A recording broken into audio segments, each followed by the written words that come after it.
Rabino Bezalel Ashkenazi, Shitame Kubetset, Aharonim, 1520-1592, Egipto, Eretz Israel. A temprana edad, Rab Bezalel emigró junto a su familia desde su Eretz Israel natal a Egipto, donde se crió junto con los sefardim. Estudió Torah con Radbaz, con tanta excelencia que cuando Radbaz emigró a Eretz Israel, Rab Bezalel lo sucedió como gran rabino de Egipto.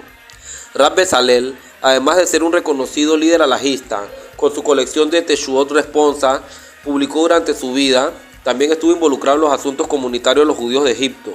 En 1588, el Rab Bezalel regresó a su país natal y se estableció en Jerusalén.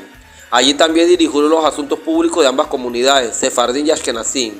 En esta función viajó en varias ocasiones a países vecinos, Egipto, Siria y Turquía, con el fin de recaudar fondos para aliviar la situación de sus hermanos y ayudar a los sabios pudientes que pudieran estudiar intensivamente sin sufrir sobresaltos.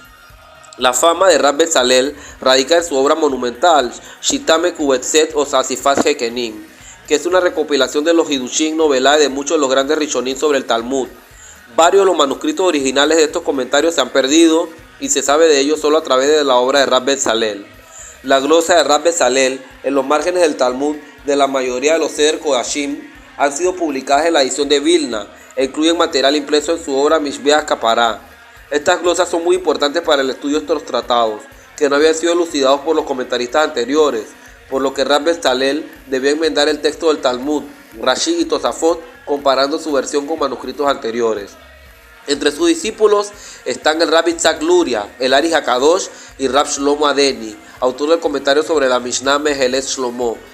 Falleció en Eretz Israel en 1592,